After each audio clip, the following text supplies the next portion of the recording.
Auntie Anne's, Wetzel's Pretzels, California Pizza Kitchen, Mrs. Fields Cookies, Sbarro. What do all these restaurants have in common? Well, they're all inside of malls. And unfortunately, since these restaurants attach themselves to malls, which are dying, now the restaurants themselves are starting to lose locations rapidly. And so I figured it'd be fun to try all these dying mall restaurants to see if it's truly deserved or they're just a casualty of malls themselves dying. It's gonna be a fun one. I'm excited to try all these places. So without further ado, grab your popcorn and let's do this. This first mall staple we're gonna be visiting that is disappearing is Auntie Anne's. So Auntie Anne's is an interesting one because there's actually 1,800 locations and they are stably growing, but at malls they are rapidly closing locations because Auntie Anne's is basically synonymous with malls, and since malls are dying, so are the Auntie Anne's within malls. The locations in malls now are few and far between. They've actually dropped, I think, over 100 locations in the past 5 years, again, despite a stronger overall strategy. Let's go ahead and check this out. Let's see what the pricing looks like, let's see what the taste looks like, let's see if it's consistent, and I also want to maybe compare it to Wetzel's Pretzels, which we're going to be looking at afterwards, to see if ultimately they deserve to be disappearing in malls. Let's do this. Now, I usually get the cinnamon nuggets, but I think to be fair, we have to get their most popular item, which is just their standard pretzel, if they have it. Otherwise, I think I'm just gonna get standard nuggets.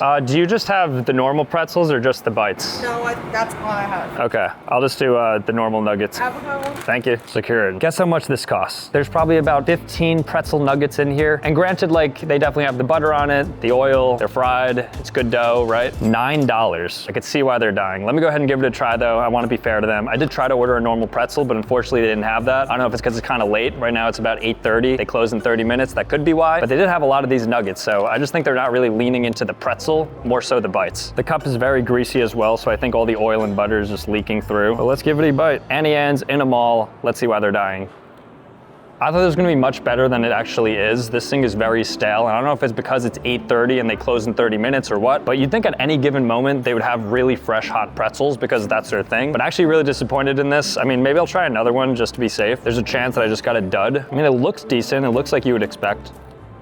Same story. This thing is actually pretty inedible, honestly. I usually like Auntie Anne's when it's like fresh and hot. So right off the bat, I'm thinking like inconsistency depending on which location you're at. So there's not a lot of quality control. I mean, this exact location does not have the best ones and it's incredibly expensive. I know that's gonna be standardized across the board. $9 for these pretzels, I could see why they're disappearing. Maybe they're cheaper in other places like airports or rest stop, but the mall Auntie Anne's, so far, bad start. But let's compare this now to Wetzel's Pretzels, another pretzel store that is disappearing in malls. All right, so here's the Wetzel's Pretzels. Wetzel's is typically known to be a bit more premium than Auntie Anne's because they have less locations, so they focus more on quality. Let's see ultimately how this fares in comparison. They also have some interesting items here, like pigs in a blanket, mozzarella sticks, and then apple cinnamon bites. So no shortage of like menu options at the Wetzel's Pretzels. It also just feels better. It feels more lively. I like the color schemes, feels modern, feels cleaner. Let's see if it tastes better. I think Wetzel's recently changed their logo as part of like trying to appeal to Gen Z because they really simplified it and they got rid of that little baker guy that used to be next to it. I liked him. Can I just have the normal pretzel bites? Thank you.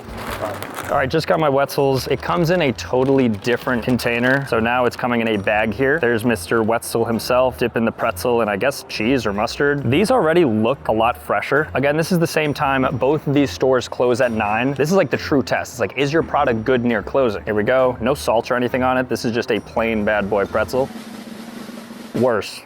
Very worse. Really stale. The butter doesn't even hit my tongue. I'm sorry, Auntie Anne's. I should have given you like an 8 if this is what we're working off of. This is like actually incredibly stale. Something about like the quality control, because I've been to some good Wetzel's Pretzels at closing. I've been to some good Auntie Anne's at the buzzer. But for some reason, I don't know if it's just this mall or what, but this certainly aids the narrative that these stores should be dying in malls. Because not only are malls dying, these stores are going away, but it seems like the stores themselves are shooting themselves in the foot because this is actually garbage. Let's move on from pretzels though. Maybe I just have pretzel fatigue, and let's move on to another spot that is dying in malls. This disappearing mall place we're at is Cinnabon, which I'm sure everybody's heard of, but did you know that at their peak they had 750 locations? However, in 2020 they ended up closing a lot of locations for different reasons, mainly though because malls themselves were disappearing, so as a result there were a lot of casualties for Cinnabon as well. Now Cinnabons are known pretty much everywhere, not only because of their stores, but because they also collab with a lot of fast food brands like Wendy's, Burger King to have their Cinnabons in other places. So this is one of the remaining stores here in New Jersey, so we're gonna go inside and try a Cinnabon right now. Another reason why Cinnabons are disappearing is because they're super indulgent, and I think I read online that a single Cinnabon has over 800 calories, which is absolutely crazy if that's the case. Let's go peek this menu. Let's go ahead and have one of these cinnamon delights. Let's see if they deserve to be disappearing. I think I have to get the classic 800 calorie Cinnabon. That is an absurd amount. That's like 3 times a donut. Oh yeah, look at the classic cinnamon roll. 880 calories for one. That is crazy. They even have some that have like Reese's Pieces on top. I mean, it looks great, but I don't think that can be good for you. There's no way that's good for you. Can I just have one Cinnabon, please? Yeah, anything else? No, that's all. Thank you.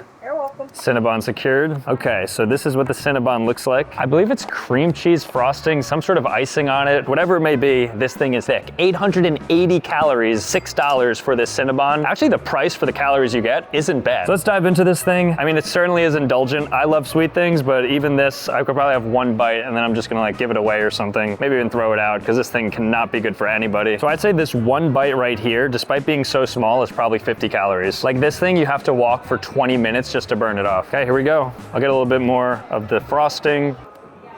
Undeniably though, a top 10 dessert. It's just like your classic cinnamon roll, and then just to do it at Cinnabon is just the greatest experience. Definitely dangerous though. I can see why they're disappearing again. If you put all your eggs in the basket of malls and then malls start dying, then by default, you're gonna be dying as well. Hate to see them go, love to see them stay. This thing's like a 9 out of 10 as far as desserts go, but proceed with caution. That being said, let's move to the next dying mall restaurant. The next disappearing mall restaurant we're at is California Pizza Kitchen. Now you may have heard of this before. It's a pretty popular chain across malls in America. They used to have 200 locations at their peak. Now they have just 120 after filing for bankruptcy back in 2020. They accrued $200 million in debt and since have been restructuring their entire strategy. So we're currently outside of one. I think I ate here once like a very long time ago, so I don't know if the food is any good, but we're gonna investigate it further, see what things are like on the inside to see if they really deserve to be disappearing, or maybe they should be growing. So let's go in and let's see what this pizza tastes like. All right, so we're about to put our names down. Just like for proximity purposes, this place is like nestled next to a Starbucks, a Wetzel Pretzel, and then across a revolving sushi bar. So most of the time you want to see like where you're positioned in terms of your real estate in these malls, and this is actually right at the entrance, and then it's next to a Starbucks and a Wetzel's Pretzels, which are pretty strong, so should be good. Let's check it out. Okay guys, just touched down at our table. One thing I noticed is that it's an open booth, so you can get in and out on the same sides, which I've never seen before. It also feels very mall-y because like the mall is just directly to my left, so you're not really like in the restaurant, you're very much in a mall. But with that said, good vibes inside so far. Yeah, interesting design. They have a bar out there, and then they have their mega pizza oven right there as well. So let's go ahead and get this pizza and see whether or not it's any good. So you could tell a lot from a restaurant based on its signature item. So here I'm going to be getting their original barbecue chicken pizza, which seems to be their #1 item. They're highlighting it in everything in blue. And it says it's created in 1985, which is, I believe, when CPK was ultimately founded. And it says it has their legendary barbecue sauce, grilled chicken, smoked Gouda, and a lot more. So it looks pretty good. There's a picture of it on the menu. So if it looks anything like that, then I think I'm gonna have a fun time. Let's go ahead and put it in and then taste it. All right, we just got our bread. I didn't know that CPK gave people bread, but we got 2 small pieces of Italian bread here that seems a pretty high quality, close to kind of a focaccia, a little bit thick. And then you get this really nice olive oil with oregano and some other seasoning, maybe some like grounded red pepper in there. But let's give it a try. Maybe the bread is the reason why these places are disappearing. Maybe it's so bad that people immediately are like, oh, I gotta get out of here. Nope, it's good. I've only had one bite of their food so far, but so far impressed. I still think it's so funny that you can just see the entirety of the mall. So you just see people leaving like the Urban Outfitters next to us. Malls are such funny places. All right guys, so the barbecue chicken pizza has finally arrived and this is what it looks like. Looks good, but does it taste good? Because that is the whole reason we're here. This is California Pizza Kitchen and this is their California Pizza Special at the kitchen. So if this isn't good, then I'm sure nothing else here is good. So I have high hopes for this. I'm gonna take a nice hearty bite of a piece with a lot of chicken, which looks to be this one. So I think in order for this to be a good enough spot to exist, it needs to be at least better than Domino's. That's probably the litmus test. You want to be better than the fast food / fast casual pizzas, because this is a step above. So that means quality and taste wise, it should also be a step above. All right, here we go.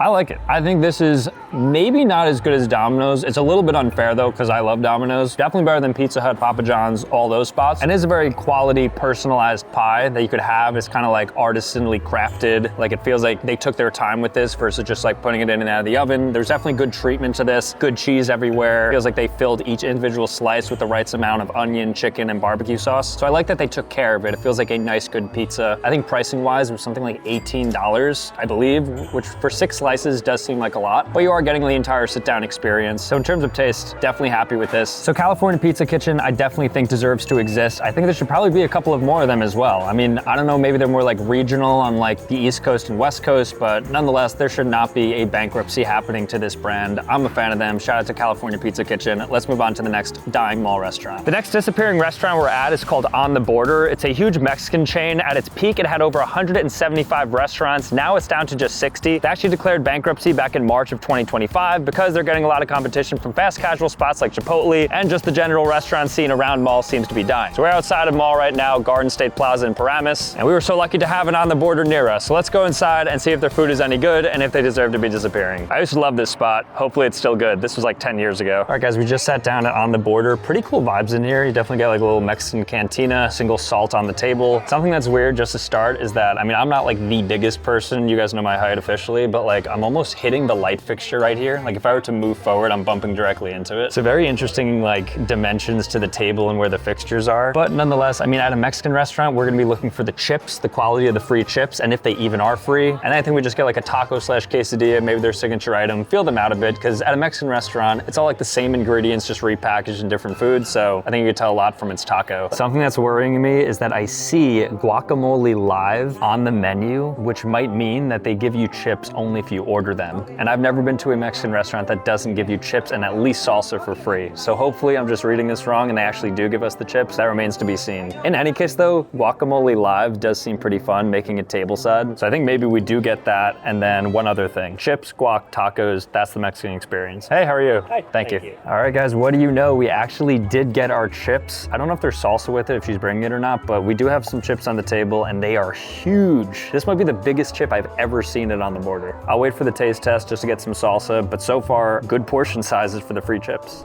Thank you. Okay guys, it looks like you do end up getting salsa and it looks pretty fresh. I mean, this thing, that is some strong pico de gallo slash salsa. It's nice and chilled, which I like in my salsa. Now let's take one of these mega chips and give it a taste. This is like the free bread equivalent at a Mexican restaurant. It's not bad. That's got some good heat to it as well, which I always appreciate in salsa. So definitely liking the chips and salsa to start. Good job. All right, so as mentioned, we're gonna get the guacamole live for an appetizer, and then I think I found the best entree on this menu. It's called the Grand Papi, which is like a Tex-Mex combo of a quesadilla, enchilada, and I think tacos as well, and more, and empanadas, and a flauta, which I don't even know what that is. All right, the guac live.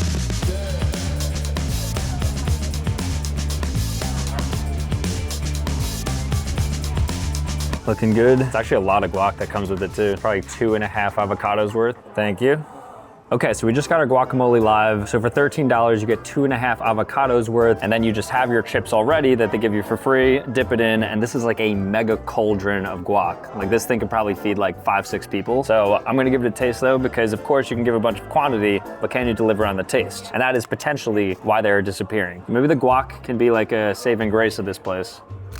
I think all Mexican food's pretty solid. That is really good. That is a really solid guac. And it feels super fresh, maybe because it was. Like you know that it's not just like being poured out of like the refrigerator in some pre-packaged container, because they're making it live right there. And the guacs are pretty ripe as well, like the right amount to make guac. Or I guess they're not ripe when you make guac, but you get the idea. Very good guac. So far, so good. Liking the chips, liking the guac. Service has been great. Now let's wait for our big finale, which is gonna be our 5 entree, like tacos, enchiladas, and all the works. Okay guys, the Grand Papi just arrived. As mentioned earlier, quesadilla, enchilada, flauta, taco, and empanadas. So this is just like the big 5 of Mexican food. And then we have our live guac still here. So I'm gonna give a bite to each and every one of them to ultimately see whether the food is good or not. Because if I like this, then I'm sure I'd like everything on the menu. Because again, Mexican food is just very much like the repackaging of similar items. Then you're just like frying it, putting it in a quesadilla, whatever it may be. So let's start with the quesadilla, which is pretty thin looking. Not even a lot of cheese in here actually. Give a little dip of guac.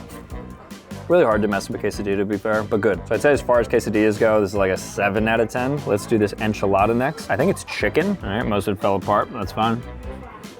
Also 7 out of 10. Good enough, right? Like what you'd expect, basically. Going to this taco now, so I can grab this and try it. Ground beef taco, supreme. 7 out of 10. Very consistently average so far. Before I go to the flauta, I'm gonna try the empanada. I think it's a beef enchilada here, and dip it in this cheese sauce. 7.5 out of 10. The cheese sauce was good. Not great, but good. And then finally, it looks like a taquito kind of. Okay, here we go. A little bit of guac for this one. 7. So I think in total, the average ends up being, if my math is correct, 7.1 out of 10, which feels right. I mean, honestly, like definitionally mid, but not bad. It's like if I was here, it's like exactly what I'd expect. All right, guys, we just finished up at On the Border. I think overall, I'd give this thing like a 7 out of 10. It started off really hot with the mega chips, the really nice live guac, and then when we got to the entrees, it was very disappointing. Really nice servers though, and I do like the ambiance in there, so I actually would go back, but I could definitely see why they're disappearing. There's so many better options out there for Mexican, just go to like your local Mexican joint. I'm sure it's much better. But with that said, I think it does have its place. But again, probably shouldn't be hundreds of these out there. I think like 80 is a good number, and they're at 65, so they're right around there anyways. Let's move on to the next dying mall restaurant though. The next disappearing mall restaurant we're at is Cheesecake Factory's sister company called the Grand Lux Cafe. So a lot of people don't realize this, but Cheesecake has a couple of brands underneath it. You can tell by the branding and the coloring that this is a Cheesecake Factory brand, but they only have 9 locations and they've already closed 2 of them. This is supposed to be the luxury version of Cheesecake Factory, which is already pretty upscale. You'll only find these attached to malls. Luckily, we do have one near us right here. I'm excited to go inside. I want to see why this thing is failing, because cheesecake is kind of booming right now, so it's interesting that their sister company isn't doing too well. So let's go inside. Let's see what the menu looks like. Let's just get like a good gander of this spot, because I mean, from the outside, it looks really cool. So I don't know why it's dying, but let's see if it deserves it. I really like the vibes in here. Definitely feels luxury. Like even these booths are just like a really nice fabric that I'm sitting on. And then look down this aisle. This is like a 5-star hotel restaurant. A lot of similar themes, but also very different. This is what the menu looks like as opposed to the normal cheesecake one, which is more of like a binder. This one's more of a folder, I guess. It is definitely a grand menu. They have a lot of stuff on here similar to Cheesecake Factory, from small plates and starters all the way to burgers, sandwiches, grilled stuff. They even have foods of the world that has different like Thai food, Korean food. They have pasta, and then they have some casual American dishes as well. Notably, they only have 4 cheesecakes, but they do have a lot of other desserts. So I think they lean into other cakes versus cheesecakes. So it says they have the best carrot cake, deep dark fudge cake, red velvet cake. All right, so we just placed the order. I went ahead and got the mini nachos because I want to compare it to the factory nachos at Cheesecake Factory, because that's a good way to sort of gauge if they're on like the same quality standard as the ones that I like. And then I also got the barbecue burger because that was recommended by the waiter. He said it was one of their best dishes, so trusted him. Before that though, we have our bread. Now Cheesecake famously has their brown bread, which everybody loves. Here, it's a little bit different, and it does look more like artisan, like handcrafted, and they just give you a good old block of butter right there. We'll check out the bread quality, but so far so good. Really good vibes in here. Here's their bread. Let's give it a try. Pretty warm too, which is always important to get your bread warm.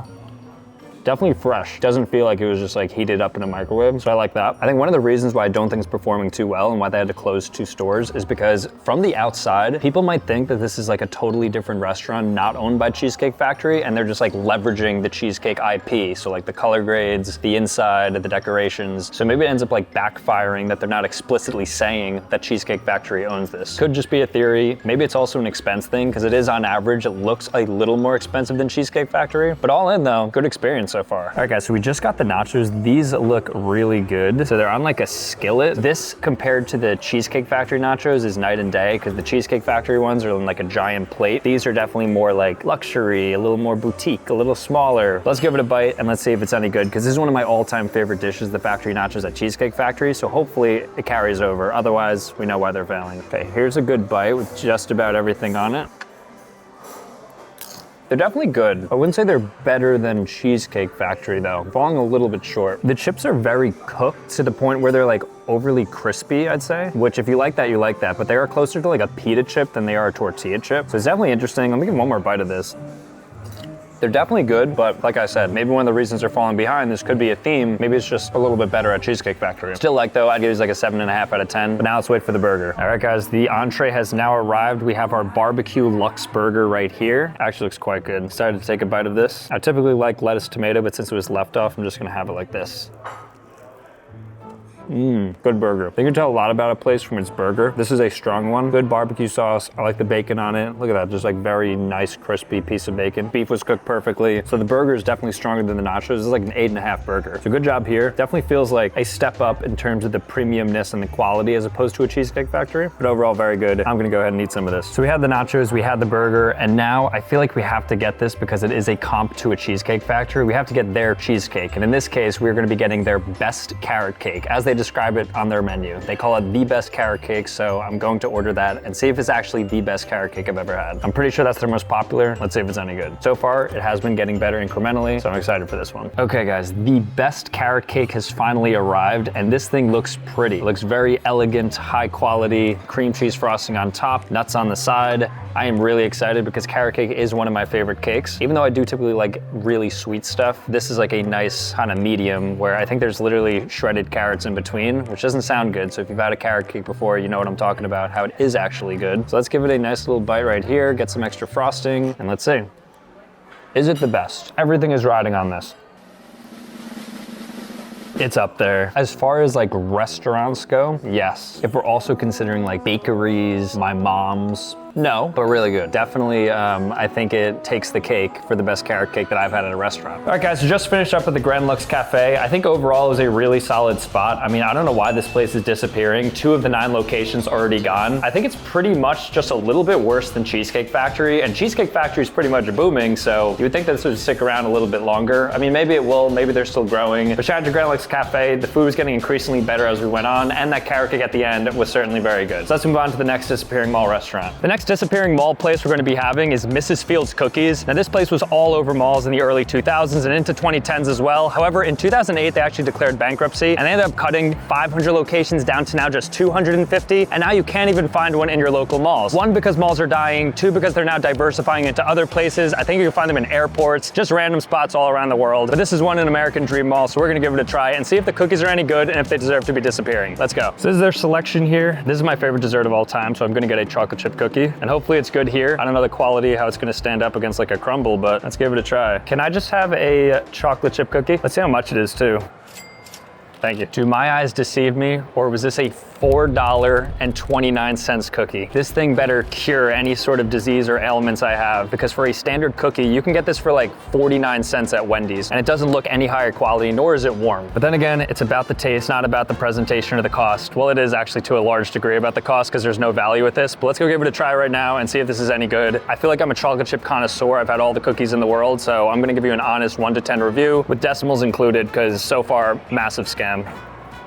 Very buttery, not a ton of sugar. The chocolate chips are solid, not even close to worth $4.29. This is a $1.42 cookie. I could see why they're disappearing at this rate, because this cookie is a 7 out of 10, a 7.1 out of 10 perhaps, and they're charging absurd amounts for it. I don't hate them though, but I totally understand why they're disappearing. That plus the fact that they're just in malls or used to be in malls, there's no surviving for Mrs. Fields. Okay guys, this next staple of malls that is officially dying because they're down over 80% of their stores is Sbarro's, the pizza chain. I've actually been here in the past and I've tried it out for another video, so we'll roll the clip at the end of this and I'll show you what my thoughts are on this place. But Sbarro is known, of course, for their pizza. They're a huge staple of mall food courts, and with malls dying, and more specifically mall food courts, Sbarro has been going down as well. I think they actually even recently closed their Times Square location, which was iconic in New York City. So Sbarro is unfortunately getting phased out of the pizza game, but this is my thoughts on the pizza and if it's even deserved. All right, pizza has been ordered. I could be reading this wrong. I think 1 slice is $8. If I see that, that is the most expensive single piece of pizza I've ever ordered in my life. So I just got it. It was $8.43 for just 1 slice of pepperoni. If you were to stretch that out to 8 slices for a pie, $65. I've never paid so much for a pizza in my life. Thank you so much. Pizza secured. We're gonna go ahead and try it. It's a cute little box. New York City established 1956, but maybe extinct 2026. Let's find out. Time for the big reveal. My $9 pizza slice.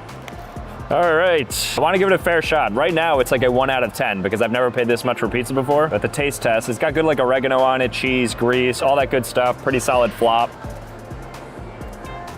This thing should be $3. I don't hate it. I wanted to hate it so badly. I don't hate it. I think it's pretty good. It's got good spice to it. It's a nice hearty slice. I guess they're just filling somebody up because it's got a lot of grease on it, and oil, of course, is super heavy. Just in case it wasn't clear, it was pretty good, but definitely overpriced, and I could certainly see why Sbarro is disappearing. Very similar to Mrs. Fields, for instance. Good enough product. We're like a 7 out of 10, but unfortunately, there's no value to be had. Let's go to the next disappearing mall spot. This next mall location that's dying is Ruby Tuesdays. Ruby Tuesdays is an American restaurant that has a salad bar that is very famous for. At their peak, they had 700 locations. Now they just have 268 left because they declared bankruptcy in 2020, and then they had to basically have in their stores, and they continue to decline because this place is directly tied to malls. I don't even think there's a single one that exists outside of malls. So we are, of course, outside of a mall right now. There's a Ruby Tuesdays right outside of it. These used to be anchor restaurants, attached themselves to Macy's, Sears, places like that. And with their decline also comes Ruby Tuesdays. I remember them as having pretty solid food, so let's see if it's deserved. Maybe they just have to like repivot, do something else. We're gonna find out. Let's go inside. All right, guys, we just sat down here at Ruby Tuesdays. They're known for their salad bar, specifically their endless salad bar. So you can go up and get salad as many times as you want, which may sound lame, but I've never seen this concept before, but it's actually quite good. And I think if you get an entree, you could add it on for like $3. So that's the appeal of this place. Honestly, right now, the ambiance feels a lot different than when I was here like 10 years ago. So I think they totally like revamped things. Otherwise, it seems pretty solid. Not many people here, despite the fact that it's like 8:30 on a Wednesday, so it's kind of prime time. But we're gonna try their food. food, specifically their salad, and we're gonna see if it's any good. All right, so we're here at the salad bar. So we have 4 different options here: romaine, spinach, cabbage, I believe, and spring mix. Now I'm gonna be a spinach guy because I think it has the most protein per gram, and I wanna be healthy here because it's a salad bar after all. So I'm gonna get a spinach base.